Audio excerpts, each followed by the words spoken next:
Olá pessoal, eu sou Gerson Morini, editor de testes do Auto Entusiastas. Hoje nós estamos com esta picape, a Fiat Strada, cabine dupla. A gente sabe que a Fiat Strada é o veículo mais vendido do Brasil na atualidade. Tá certo, ele tem lá a sua vantagem porque muitos dos produtores rurais, comerciantes que têm CNPJ podem comprar esse carro através do processo de vendas diretas, que tem um bom desconto, na faixa de uns 10, 12% de desconto, depende da região, depende da localidade. Essa versão aqui que nós estamos testando é a Ultra. A Fiat colocou o motor 1 litro turbo em duas versões, em duas novas versões, na verdade, da Fiat Strada. A versão Ultra, que é essa que está conosco, e a versão Ranch, que é uma outra com alguns acessórios diferenciados em relação a essa. O preço das duas versões é de R$ 132.990. E o Bob Sharp foi no lançamento desse veículo lá em Florianópolis e ele colocou uma coisa bem interessante na matéria dele, colocando que essa decisão da Fiat de colocar esse motor turbo foi realmente uma decisão acertada. Eu acho muito bonita essa picape, bem encorpada, você vê que ela é meio bombadinha, o farol bem estreito, sistema de LED, nessa linha aqui está também o LED de luz de rodagem diurna, tem aqui o farol de neblina. Em termos de tamanhos, ela continua com 4.448 de comprimento total e 2.737 entre eixos. E o peso do veículo nessa nova versão é de 1.253 quilos. Essa é a grande novidade desse veículo. O motor 3 cilindros, 1 litro, turbo carregado, realmente aqui na frente do motor. Ele capta o ar frio por aqui, ó, tem até uma gaiolinha aqui que capta o ar frio, passa aqui, ele vem para esse módulo aqui, onde está o filtro de ar, e essa aqui é a aspiração para o turbo. Então ele entra aqui para o turbo e sai por aqui, ó, esse tubinho mais fino, né, de diâmetro menor, ele sai por aqui dando a volta já aqui para trás e ele entra no interresfriador que está aqui atrás do motor, que é um interresfriador que trabalha ar-água, ou seja, a própria água do sistema de arrefecimento arrefece o ar comprimido. A pressão de turbo aqui vai até 1,8 bar. Aqui a gente vê o sensor de pressão de turbo, né? E aqui na frente a gente vê essa válvula com essa haste que está aqui, ela é a válvula Westgate, ou seja, a válvula de alívio de pressão. Quando a pressão passa os limites pré-estabelecidos, ela abre o sistema de escape e diminui a pressão do turbo. Bom, ele tem um comando de válvulas apenas, mas utiliza 4 válvulas por cilindro, porque nesse sistema aqui ele utiliza o Multi-Air Trace, que ele tem a abertura, seria quanto abre as válvulas de admissão, tempo e fase dessa abertura, é tudo comandado por esse sistema multi-ar.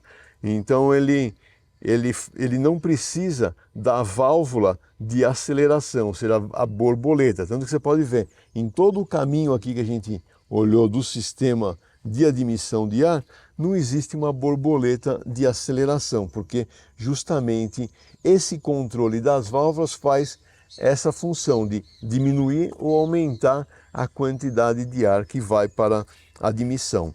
O sistema de injeção é direta, ele é um motor flex, veja, ele entrega 125 cavalos com gasolina, 130 com álcool e 20,4 kgfm de torque máximo. Ou seja, é um motor bem esperto para esse tamanho de picape e eu gostei bastante do que ele entrega em termos de desempenho.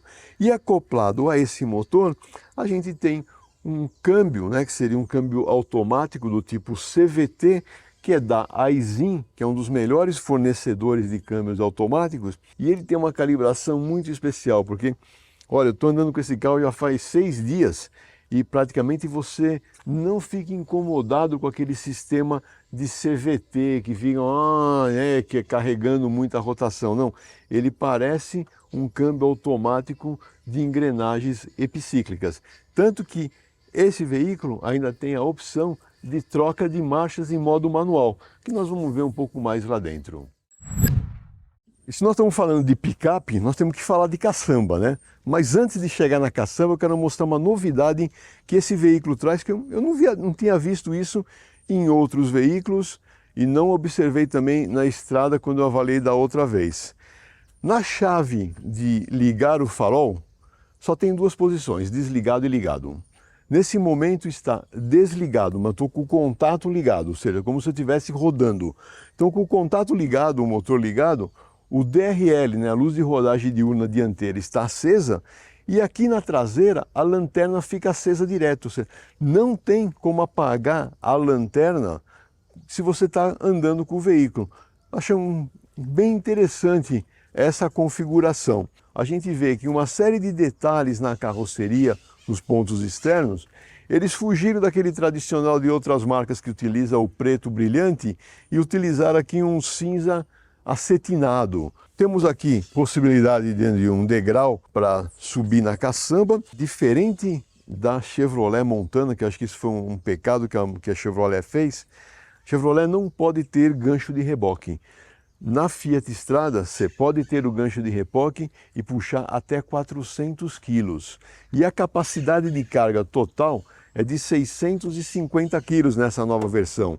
E que seriam 350 na cabine e 300 aqui na caçamba. E olha só, ela tem aquele sistema de alívio de peso da tampa, né, fica levinha, dá uma certa amortecida. E eu preparei uma surpresa para vocês. Vocês estão vendo, ou na verdade o pneu preparou uma surpresa para mim, né?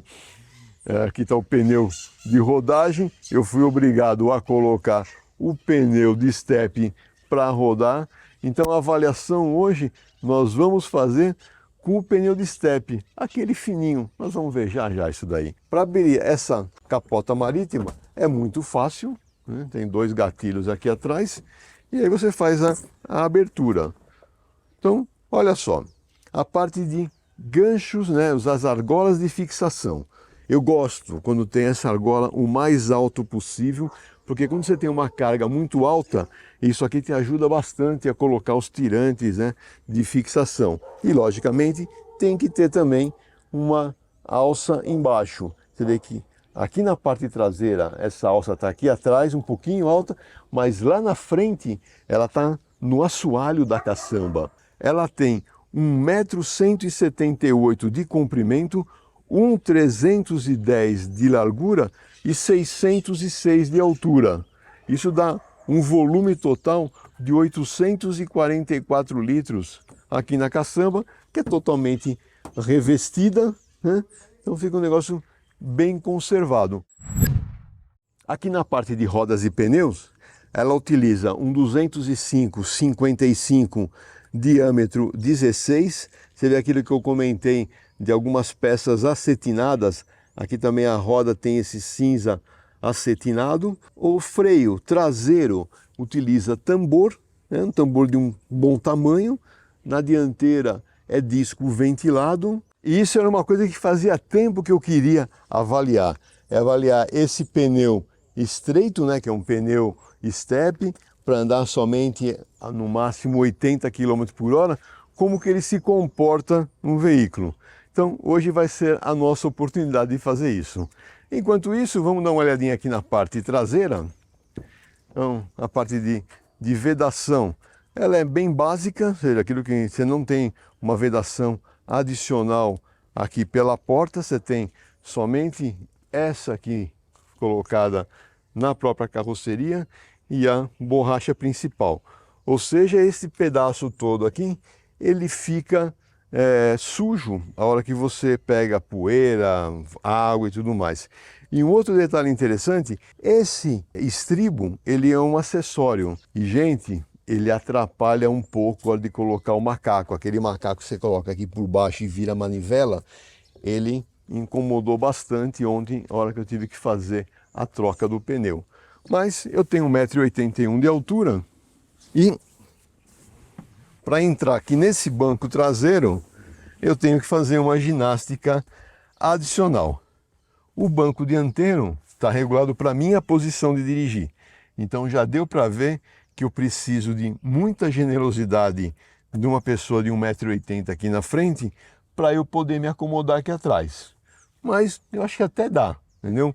Porque um pouquinho mais para frente daria para esse banco aqui e eu poderia me acomodar um pouco melhor. A posição aqui na traseira, em termos de visibilidade, é boa. Um tecido, né, que tenta imitar um couro, com um desenho bom, com algumas alternâncias de textura. Duas fixações Isofix. Acabamento de porta é o básico, né, de um plástico injetado. Tem a vantagem das maçanetas terem a cor mais clara, né?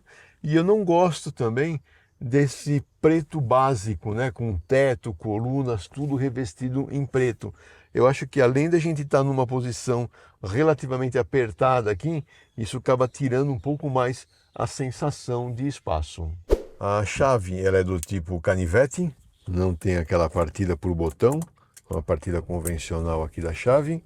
Uma coisa muito boa, alojamento do telefone celular. Tem aqui um compartimento para carregamento por indução e o pareamento de Apple CarPlay e Android Auto é feito sem fio para a central multimídia. Controle do sistema de ar-condicionado é do tipo digital e automático. A parte de posição de dirigir, o volante é do tipo multifuncional, tem ajuste apenas na altura. Mas aqui a Fiat deu uma pisada na bola que é sensacional. Apesar dela ter as borboletas aqui atrás do volante para troca de marcha, o modo manual. Tem um botão vermelho aqui que ativa o modo esporte de condução, que o carro fica bem mais esperto. Do lado esquerdo estão os controles para acessar o computador de bordo. A primeira pisada de bola é o contagiro. Ele está ali da esquerda, ele é pequenininho e ele sobe no sentido anti-horário. Isso, para minha cabeça aqui analógica, não funciona direito. Mas a grande pisada de bola para mim está aqui, ó. Nesse lado do volante ficou faltando o comando do controle de velocidade de cruzeiro. Ou seja, um veículo de mais de 130 mil reais, câmbio automático, com um motor bem potente, poderia ter o controle de cruzeiro aqui. Bom, vamos até o posto, dar aquela olhada por baixo do veículo e depois a gente comenta outros detalhes aqui durante a avaliação.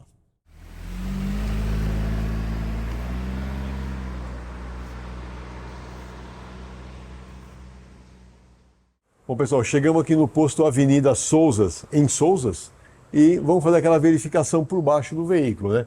Primeira coisa que a gente vê, ele tem uma altura livre do solo boa, então você não vê grandes interferências aqui nessa parte frontal.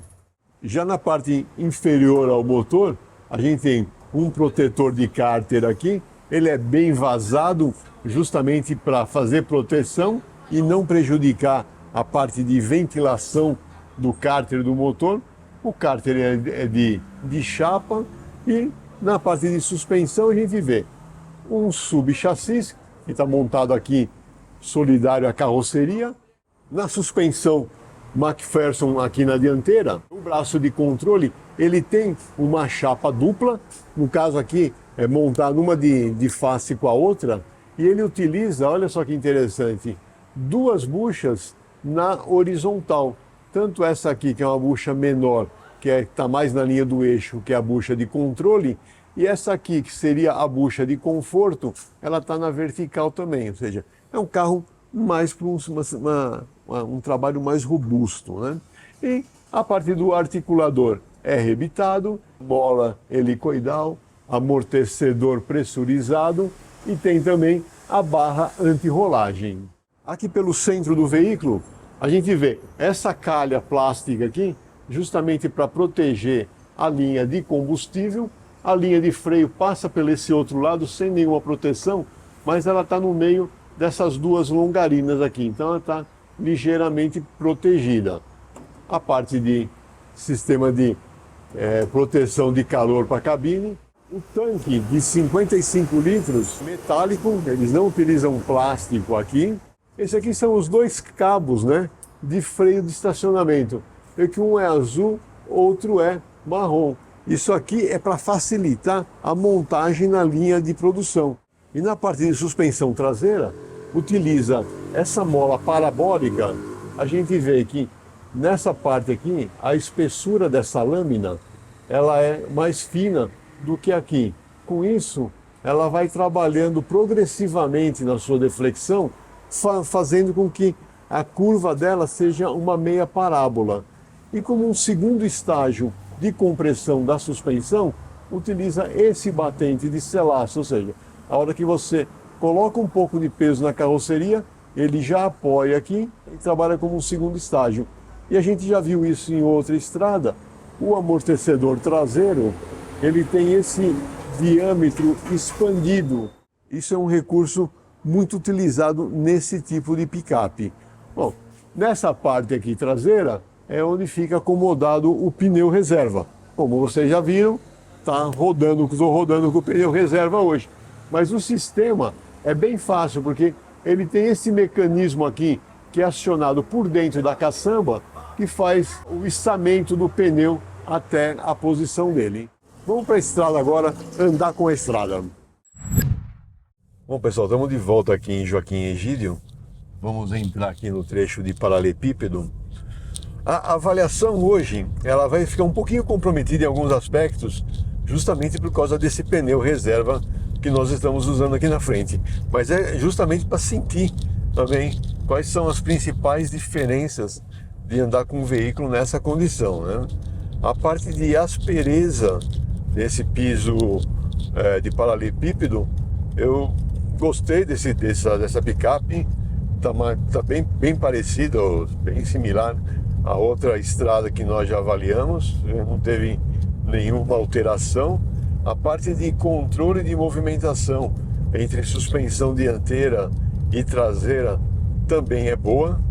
Até mesmo as passagens em lombada aqui, a gente vê que ela passa bem, ela acompanha esse entre-eixo que ela tem, favorece também essa acomodação na passagem de lombada, não embica muito na saída, né?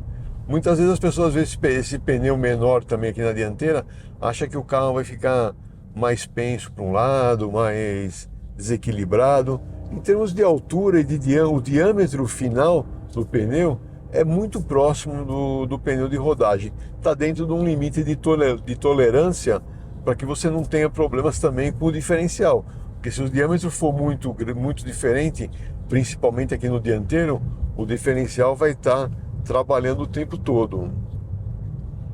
A hora que a gente começa aqui a fazer um pouquinho de curvas, a gente percebe, bom, primeiro a parte de direção, ela é eletroassistida, né? Tem um motor de passo aqui na árvore de direção.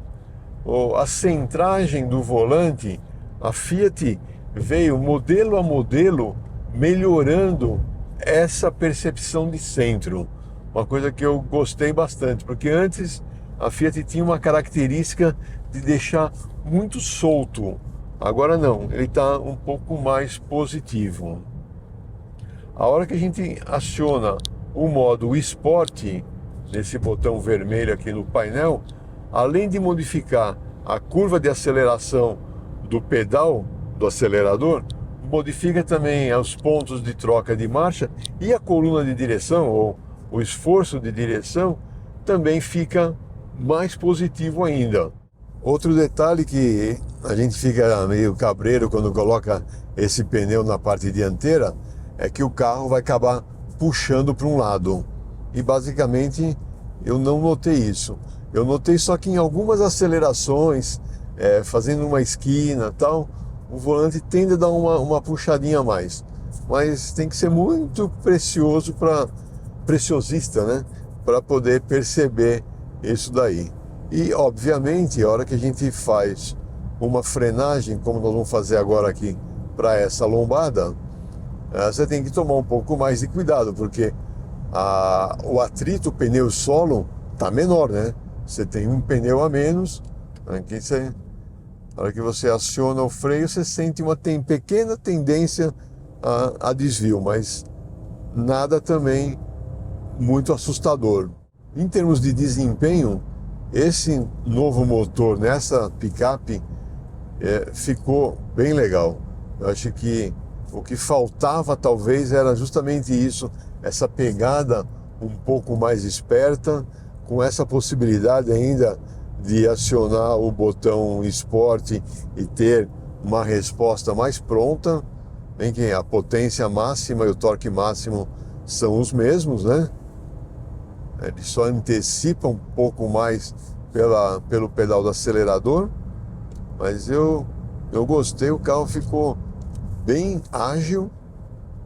Já era uma picape ágil em termos de fazer curva, já era confortável em termos de suspensão e agora complementou com esse novo motor.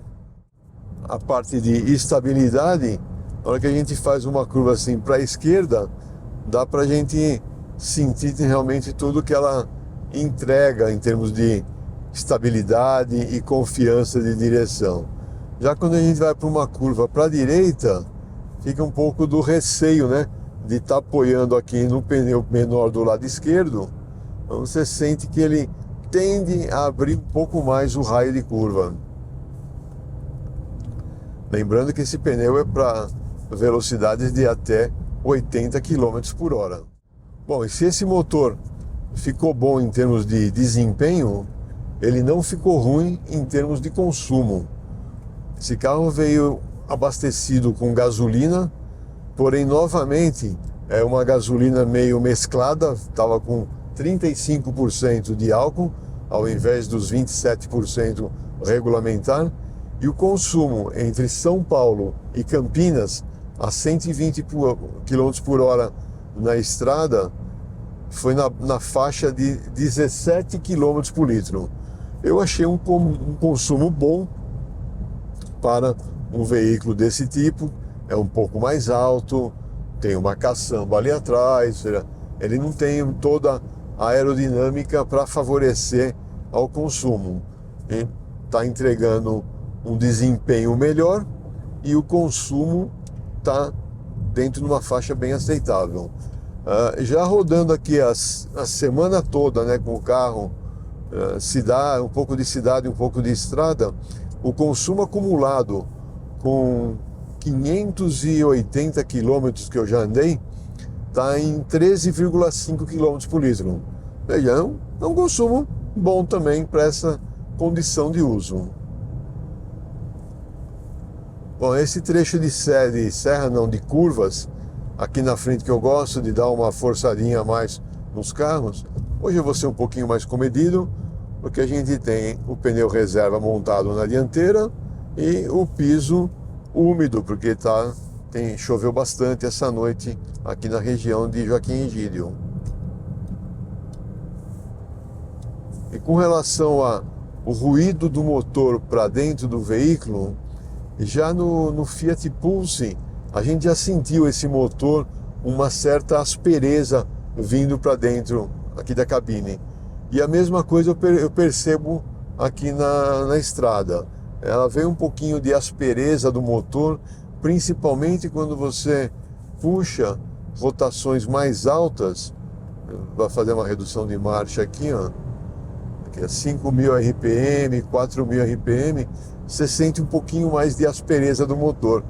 Mas é bem sutil, mostrando que a parte de cochinização tá boa, não vem em marcha lenta, não vem uma vibração incômoda aqui para dentro, e a parte de ruído de rodagem também está num nível bom. Gostei, de uma maneira geral, do comportamento, né, do casamento motor, câmbio com essa carroceria de picape. E outra coisa que a gente vê aqui na parte do câmbio CVT é aquilo aqui: você faz uma aceleração um pouco mais forte, ele sobe rotação e vai fazendo o escalonamento de marchas, né?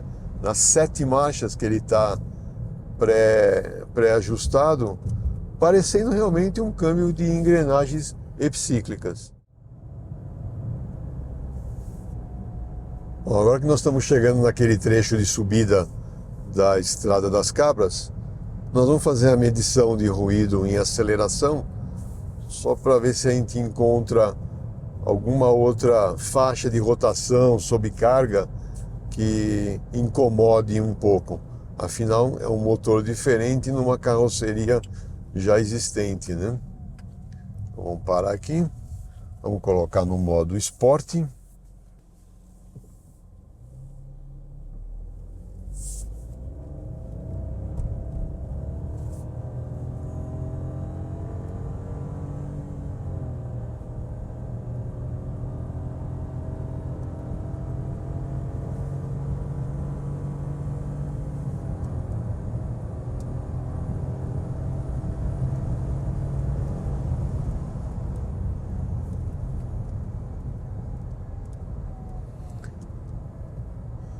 Bom, o que deu para a gente ver aqui é que o ruído ficou em torno de 80, praticamente 89 decibéis.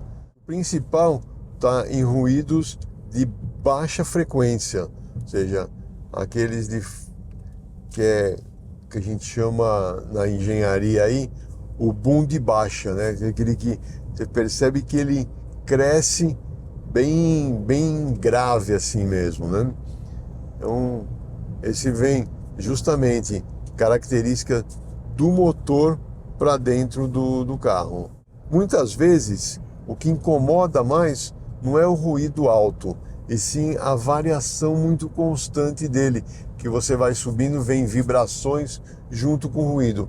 E nesse caso aqui não vem, só vem realmente esse ruído de baixa frequência.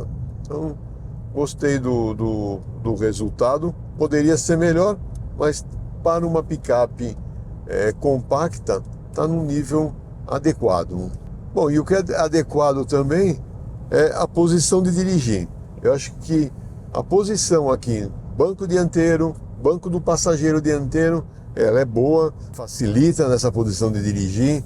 Tem um certo requinte aqui nesse volante revestido de couro, que fica bem agradável o toque, né? Então isso é bom. Prejudica um pouquinho, né, o banco, como nós já vimos, o conforto no banco traseiro é, vamos falar assim, mediano, né? Mas é uma picape compacta, né, gente? Então tem isso.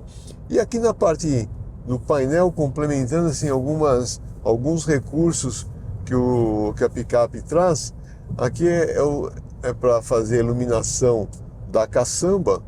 Mas o mais importante é esse daqui, que é o Traction Control Plus, ou seja, é o sistema de controle de tração para quando você está num lugar mais de piso mais escorregadio, que você está tendo muita patinação das rodas dianteiras, e aí o controle de tração começa a cortar muito a potência do motor. Acionando esse sistema, ele trabalha através das pinças de freio dianteira, ele segura aquela roda que está tendendo a ter uma rotação mais livre, para que a outra roda tenha força de tirar o veículo daquela situação.